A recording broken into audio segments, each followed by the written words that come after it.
जैसा कि हम लोग प्रतिदिन की तरह आज फिर से जो है लुसेंट की सामान्य ज्ञान की बुक से प्राचीन भारत की इतिहास को देखेंगे।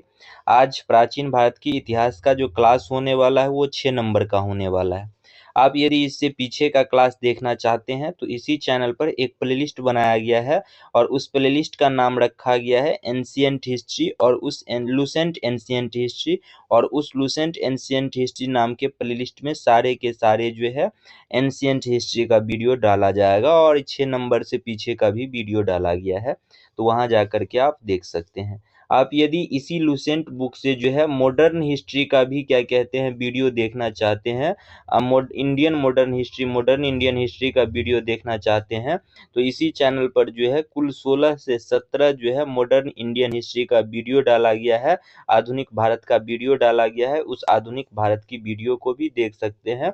तो आधुनिक भारत की वीडियो के लिए अलग से प्लेलिस्ट बनाया गया है और उस प्लेलिस्ट का नाम रखा गया है लुसेंट मॉडर्न हिस्ट्री।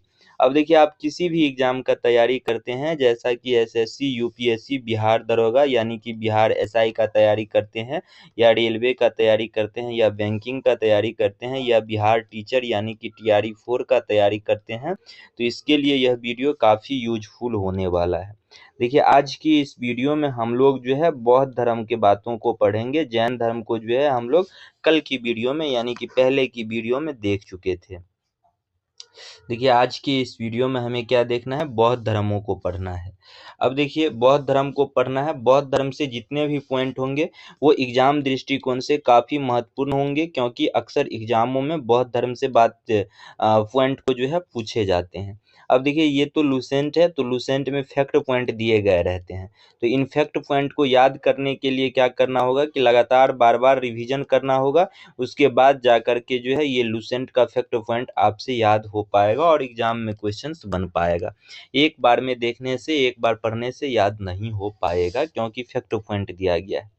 देखिए, यहाँ पहला पॉइंट क्या दिया गया है कि बौद्ध धर्म के संस्थापक कौन है, तो गौतम बुद्ध थे और इन्हें एशिया का ज्योति पुंज कहा जाता है, यानी कि लाइट ऑफ एशिया कहा जाता है। किसे कहा जाता है, तो गौतम बुद्ध को कहा जाता है। अब देखिए, बुद्ध के जीवन से संबंधित बौद्ध धर्म के प्रतीक है। जन्म का जो प्रतीक है वो कमल एवं सांड है, गृह त्याग का प्रतीक घोड़ा है और ज्ञान का प्रतीक पीपल बोधि वृक्ष है, निर्वाण का प्रतीक पद चिन्ह है और मृत्यु का प्रतीक स्तूप है। तो ये सारे प्रतीक भी याद रखना होगा, ये प्रतीक भी एग्जाम में पूछे जाते हैं। अब देखिए, यहाँ पे नेक्स्ट पॉइंट क्या है कि गौतम बुद्ध का जन्म कब हुआ था, तो गौतम बुद्ध का जो जन्म हुआ था वो 563 ईसा पूर्व में हुआ था। कपिल वस्तु के लुम्बिनी नामक स्थान पर हुआ था। कहाँ हुआ था, कपिल वस्तु के लुम्बिनी नामक स्थान पर। और गौतम बुद्ध के पिता का जो नाम था वह क्या था, सुदोधन था। और ये सुदोधन कौन कौन थे, शाक्य गण के मुखिया थे। गौतम बुद्ध के पिता का नाम सुदोधन था और ये सुदोधन शाक्य गण के मुखिया थे। नेक्स्ट पॉइंट, इनकी माता माया देवी की मृत्यु। गौतम बुद्ध के माता की नाम माया देवी। उसके बाद क्या कहते हैं, इनका मृत्यु, माया देवी की जो मृत्यु है जन्म के 7वें दिन ही हो गई थी। इनका लालन पालन जो है सौतेली माँ प्रजापति गौतमी ने किया था। गौतम बुद्ध की जो है लालन पालन जो है इनकी सौतेली माँ प्रजापति गौतमी ने किया था। और गौतम बुद्ध के बचपन का नाम यहाँ दिया गया है, क्या था, सिद्धार्थ था। अब नेक्स्ट पॉइंट क्या है कि गौतम बुद्ध का विवाह 16 वर्षों की अवस्था में जो है यशोधरा के साथ हुआ और इनके पुत्र का नाम राहुल था। गौतम बुद्ध के पुत्र का नाम क्या था, राहुल था। नेक्स्ट पॉइंट है कि सिद्धार्थ जब कपिल वस्तु की सैर पर निकले तो उन्होंने निम्न 4 दृश्यों को क्रमशः देखा। पहला, उन्होंने बूढ़ा व्यक्ति को देखा। दूसरा, उन्होंने एक बीमार व्यक्ति को देखा। तीसरा, शव को देखा। चौथा, एक सन्यासी को देखा। अब इन्हीं चारों को देखने से जो है संसार से मोह माया जो है गौतम बुद्ध के भंग हो गए और गौतम बुद्ध भी अपने क्या कहते हैं सांसारिक समस्या से व्यथित होकर ये गृह त्याग दिए। तो देखिए, गौतम बुद्ध सांसारिक समस्या से व्यथित होकर सिद्धार्थ ने 29 वर्षों की अवस्था में गृह त्याग किया था। सिद्धार्थ गौतम बुद्ध के बचपन का नाम था और जब इन्हें ज्ञान प्राप्त हो गया तो सिद्धार्थ से ये गौतम बुद्ध कहलाने लगे, जिसे बौद्ध धर्म में महाविनिष्क्रमण कहा गया। यानी गौतम बुद्ध जो है अपना गृह त्याग किया था, तो इस गृह त्याग को बौद्ध धर्मों में जो है महाविनिष्क्रमण कहा गया। यह भी पॉइंट एग्जाम दृष्टिकोण से काफी इंपोर्टेंट पॉइंट है।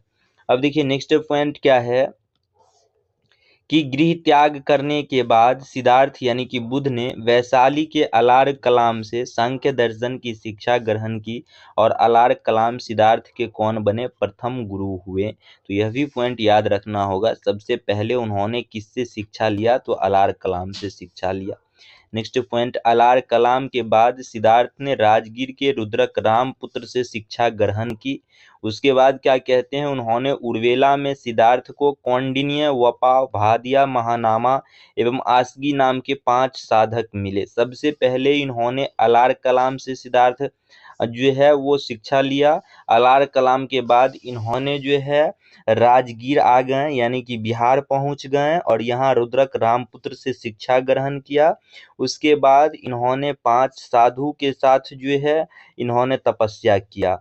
उसके बाद 3 कंडीशन, पहला तो अलार कलाम, दूसरा रुद्रक रामपुत्र, तीसरा साधु के साथ। तो 3 अभी तक इन्हें ज्ञान प्राप्ति नहीं हुआ। चौथा इन्होंने क्या किया कि बिना अंजल ग्रहण किए 6 वर्षों की कठिन तपस्या के बाद 35 वर्ष की आयु में वैशाख की पूर्णिमा की रात निरंजना यानी कि फल्गु नदी के किनारे पीपल वृक्ष के नीचे सिद्धार्थ को ज्ञान की प्राप्ति हुआ।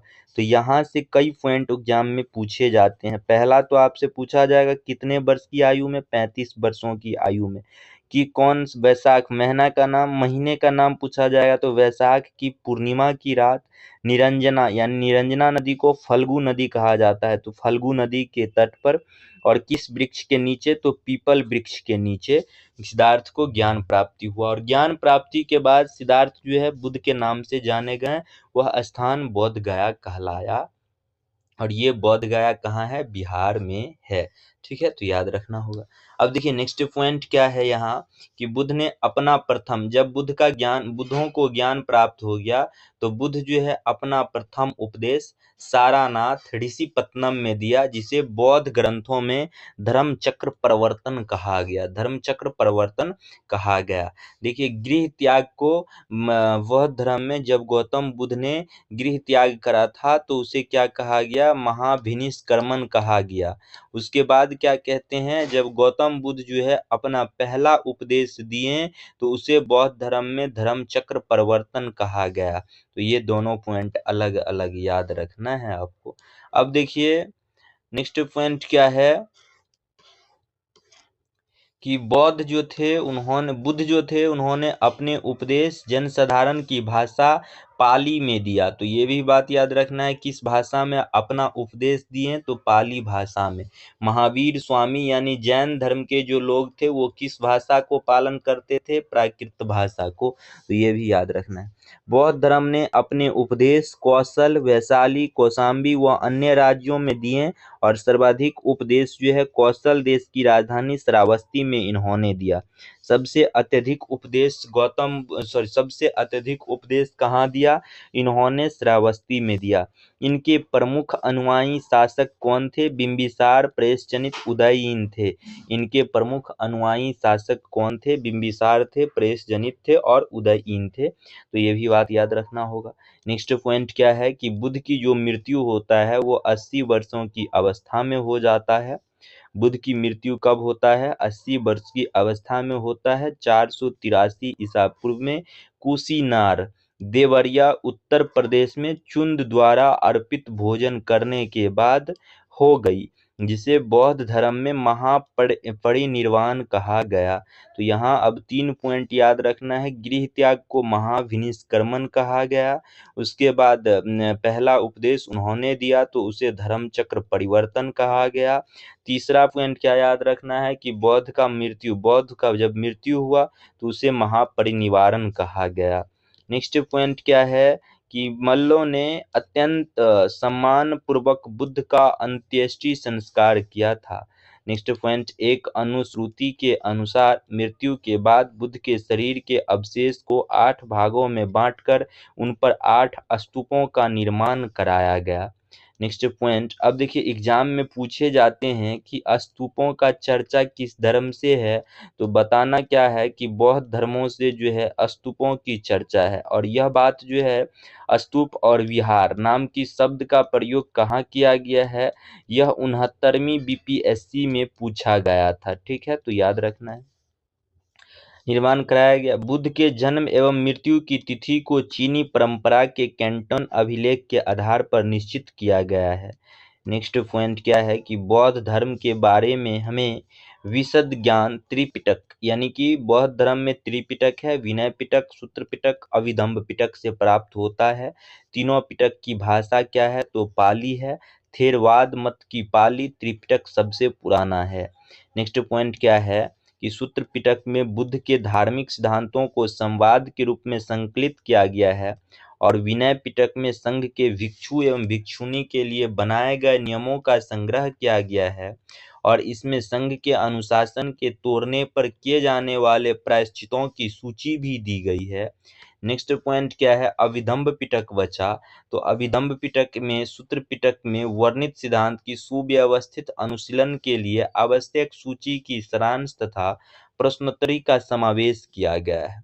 तो तीनों पिटक में क्या कैसे चर्चा किया गया यह बात यहाँ बताया गया था। नेक्स्ट पॉइंट नोट में क्या दिया गया है कि पाली त्रिपिटकों की पहली शताब्दी ईसा पूर्व में श्रीलंका के शासक वतगामिनी को देखरेख में पहली बार लिपिबद्ध किया गया था। नेक्स्ट पॉइंट क्या है कि सूत्र पिटक के 5 निकाय है। पहला दिग्घ, मज्जिझम, संयुक्त अंगुत्तर और खुदक है। बुद्ध के पूर्व जन्मों से जुड़ी जातक कथाएं खुदक निकाय की 15 पुस्तक में से एक है। बुद्ध की यहाँ इम्पोर्टेंट पॉइंट क्या है कि बुद्ध के पूर्व जन्मों से जुड़ी जातक कथा खुदक निकाय की 15 पुस्तकों में से एक है। खुदक निकाय में धम्मपद यानी नैतिक उपदेशों का पदात्मक संकलन, थेर गाथा यानी बौद्ध भिक्षुओं की गीत और थेरी गाथा बौद्ध भिक्षुणी की गीत है। तो ये बातें याद रखनी है। नेक्स्ट पॉइंट क्या है कि बौद्ध धर्म मूलतः क्या था, अनीश्वरवादी है, यानी कि इसमें आत्मा की परिकल्पना भी नहीं है। ठीक है। नेक्स्ट पॉइंट क्या है कि बौद्ध धर्म में जन्म की मान्यता है। नेक्स्ट पॉइंट तृष्णा को छीन हो जाने की अवस्था को ही बुद्ध ने निर्वाण कहा है। तृष्णा को छीन हो जाने की अवस्था को ही बुद्ध ने क्या कहा है, निर्वाण कहा है। नेक्स्ट पॉइंट क्या है कि विश्व दुखों से भरा है का सिद्धांत बुद्ध ने उपनिषद से लिया था। नेक्स्ट पॉइंट बुद्ध के अनुयायी 2 भाग में विभाजित थे। क्या कहते हैं, बुद्ध के अनुयायी भी 2 भाग में विभाजित थे और क्या कहते हैं महावीर के अनुयायी भी वहां 2 भागों में विभाजित हो गए थे। एक दिगंबर में हुआ था और दूसरा क्या कहते हैं श्वेतांबर में हुआ था। श्वेतांबर वाले जो अनुयायी थे वो श्वेत वस्त्र पहनते थे और दिगंबर वाले अनुयायी जो थे वो नग्न अवस्था में रहते थे। उसी तरह यहाँ बुद्ध के जो अनुयायी थे वो 2 भागों में विभाजित थे। पहला भिक्षुक, दूसरा उपासक। भिक्षुक को अपनाने वाले बौद्ध धर्म के प्रचार के लिए जिन्होंने संन्यास ग्रहण किया उन्हें भिक्षुक कहा गया। उपासक गृहस्थ जीवन व्यतीत करते हुए बौद्ध धर्म अपनाने वाले को उपासक कहा गया। तो याद रखना है जिन्होंने संन्यास ग्रहण किया उसे भिक्षुक कहा गया। क्या कहा गया, भिक्षुक। भिक्षुक किसे कहा गया, जिन्होंने संन्यास ग्रहण किया। और जिन्होंने गृहस्थ जीवन में रहते हुए बौद्ध धर्मों को अपनाया उसे उपासक कहा गया। उपासक किसे कहा गया, जिन्होंने गृहस्थ जीवन में रहते हुए बौद्ध धर्मों को अपनाया उन्हें उपासक कहा गया। नेक्स्ट पॉइंट क्या है कि बौद्ध संघ से सम्मिलित होने के लिए न्यूनतम आयु सीमा 15 वर्ष थी। नेक्स्ट पॉइंट बौद्ध संघ में प्रविष्टि होने का उपसंपदा कहा जाता था। बौद्ध धर्म के त्रिरत्न है बुद्ध धम्म संघ है। तो ये भी बात आपको याद रखनी है, बुद्ध धम्म संघ क्या है, त्रिरत्न है। उसके बाद देखिए बौद्ध सभाएं। बौद्ध धर्म में जो है 4 बौद्ध सभाएं हुआ और ये बौद्ध सभाएं बौद्ध धर्मों की प्रचार प्रसार के लिए होता था। प्रथम बौद्ध संगीति, डीके थोड़ा आवाज कम करना। प्रथम बौद्ध संगीति जो हुआ था वो 483 ईसा पूर्व में हुआ था और स्थान राजगृह में हुआ था। अध्यक्ष इसका महाकश्यप था और जिस समय यह हुआ था उस समय भारत में अजात शत्रु का शासन चल रहा था। द्वितीय बौद्ध संगीति 383 ईसा पूर्व में हुआ था। यह वैशाली में हुआ था। अध्यक्ष सबाकामी नाम के व्यक्ति थे और काला शोक युद्ध के शासन काल में यह हुआ। तृतीय बौद्ध संगीति जो हुआ था 255 ईसा पूर्व में हुआ था, पाटलिपुत्रा में हुआ था। और क्या कहते हैं, अध्यक्ष जो था वह मोगली पुत्र था, और क्या कहते हैं, अशोक के शासन काल में हुआ था। ये 3 बौद्ध संगीति, पहला, दूसरा और तीसरा, ये तीनों बौद्ध संगीति बिहार में ही हुआ था, अलग अलग स्थान पर लेकिन हुआ था। चतुर्थ बौद्ध संगीति जो हुआ था वो ईस्वी की प्रथम शताब्दी में हुआ था, कुंडलवन नाम के स्थान पर हुआ था। और वसुमित्र अश्वघोष इसका अध्यक्ष थे, और कनिष्क क्या थे, शासन काल में हुआ था चौथा बौद्ध संगीति। अब देखिए, चतुर्थ बौद्ध संगीति के बाद बौद्ध धर्म 2 भाग में, एक हीनयान दूसरा महायान में विभाजित हो गया। बौद्ध धर्म के महायान संप्रदाय का आदर्श बोधिसत्व है, यानी बोधिसत्व दूसरे के कल्याण को प्राथमिकता देते हुए अपने निर्वाण में विलंब करते हैं। हीनयान का आदर्श अहर्त पद को प्राप्त करना है। जो व्यक्ति अपनी साधना से निर्वाण की प्राप्ति करते हैं उन्हें अहर्त कहा जाता है। नेक्स्ट पॉइंट क्या है कि धार्मिक जुलूस का प्रारंभ सबसे पहले बौद्ध धर्म के द्वारा प्रारंभ किया गया। बौद्ध का सबसे पवित्र त्योहार वैशाख पूर्णिमा है। वैशाख पूर्णिमा है, जिसे क्या कहते हैं, एक मिनट, जिसे पूर्णिमा के नाम से जाना जाता है। वैशाख पूर्णिमा को किस पूर्णिमा के नाम से जाना जाता है? वैशाख पूर्णिमा को जो है बुद्ध पूर्णिमा के नाम से जाना जाता है। अब देखिए यहाँ इसका महत्व इसलिए है कि बुद्ध पूर्णिमा के ही दिन, यानी वैशाख में पूर्णिमा के दिन ही जो है बुद्ध का जन्म, ज्ञान की प्राप्ति एवं महापरिनिर्वाण की प्राप्ति हुई थी। ये तीनों। नेक्स्ट पॉइंट क्या है? बुद्ध ने संसारिक दुखों के संबंध में 4 आर्य सत्य का उपदेश दिया। दुख, दुख समुदाय, दुख निरोध गामिनी प्रतिपदा। नेक्स्ट पॉइंट, इन संसारिक दुखों से मुक्ति हेतु बुद्ध ने अष्टांगिक मार्ग की बात कही। ये साधन है समयक दृष्टि, समयक संकल्प, समयक वाणी, समयक कर्मांत, समयक आजीव, समयक व्यायाम, समयक स्मृति एवं समयक समाधि। ये 8 जो थे दुखों से मुक्ति होने के लिए अष्टांगिक मार्ग बताया गया है। नेक्स्ट पॉइंट क्या है कि बुद्ध के अनुसार अष्टांगिक मार्गों के पालन करने के उपरांत मनुष्य की भव तृष्णा नष्ट हो जाती है और उसे निर्वाण प्राप्त हो जाता है। नेक्स्ट पॉइंट है कि निर्वाण बौद्ध धर्म का क्या है? परम लक्ष्य है, जिसका अर्थ दीपक का बुझ जाना अर्थात जीवन मरण चक्र से मुक्त हो जाना। बुद्ध ने निर्वाण प्राप्ति को सरल बनाने के लिए निम्न 10 शीलों पर बल दिया है। अहिंसा, सत्य, अस्तेय, अस्तेय का अर्थ चोरी नहीं करना है, अपरिग्रह, किसी भी प्रकार की संपत्ति नहीं रखना है, मद्य सेवन नहीं करना है, असमय भोजन नहीं करना है, सुखप्रद बिस्तर पर नहीं सोना है, धन संचय नहीं करना है, स्त्री से दूर रहना है, नृत्य गान आदि से दूर रहना है। अब देखिए, गृहस्थ के लिए केवल प्रथम 5 शील तथा भिक्षु के लिए 10 शील मनाना क्या था? अनिवार्य था। नेक्स्ट पॉइंट क्या है? गृहस्थ के लिए प्रथम 5 शील तथा भिक्षु के लिए 10 शील मानना क्या था? भिक्षु किसे कहते थे?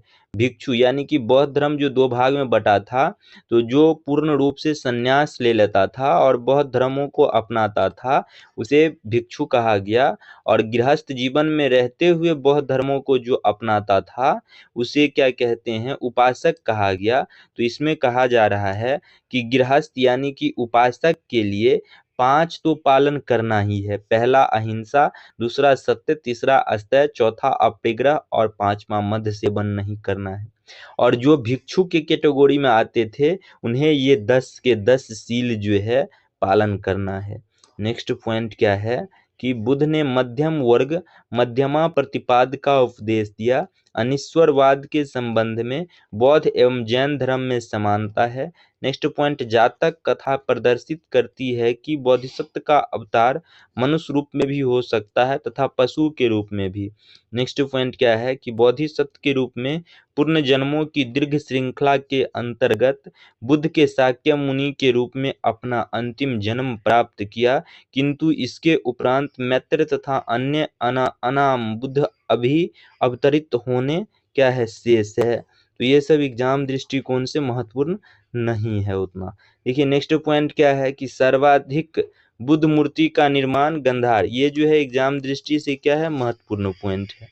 गंधार शैली के अंतर्गत किया गया है, लेकिन बुद्ध की प्रथम मूर्ति संभवतः मथुरा कला के अंतर्गत बनी थी। नेक्स्ट पॉइंट यह भी क्या है, एग्जाम दृष्टिकोण से महत्वपूर्ण है। तिब्बत भूटान पड़ोसी देश में बौद्ध धर्म का प्रचार पद्म संभव यानी गुरु रिनपांच ने किया, और इनका संबंध बौद्ध धर्म के ब्रजयान शाखा से था, और इनकी 123 फीट ऊंची मूर्ति हिमाचल प्रदेश में रेवालसर झील में है। तो ये याद रखनी है, एग्जाम दृष्टिकोण से महत्वपूर्ण पॉइंट है। अब देखिए भारत में उपासना की जाने वाली प्रथम मूर्ति संभवतः किसकी थी, बुद्ध की थी। उपासना करती हुई मूर्ति संभवतः पहली बार बुद्ध को मिला अभी तक में। भारत के महत्वपूर्ण बौद्ध मठ, टाबो मठ जो है उसका स्थान तबो गांव नागम ग्याल मठ धर्मशाला में है। हेमिस मठ लद्दाख में है। थिकेस मठ लद्दाख में है। सासुर मठ लाहौल स्पीति। मिड्रालिंग मठ देहरादून। रूमटेक मठ गंगटोक। तवांग मठ अरुणाचल प्रदेश। नामड्रालिंग मठ मैसूर। बोधि मठ बोध गया में है। उसके बाद यहाँ राज्य दिया गया है, ठीक है, राज्य और केंद्र शासित प्रदेश दिया गया कि ये कहाँ कैसे है। अब देखिए 8 नंबर में हमें शैव धर्मों को पढ़ना है। इन शैव धर्म के बारे में हम लोग नेक्स्ट वीडियो में पढ़ेंगे।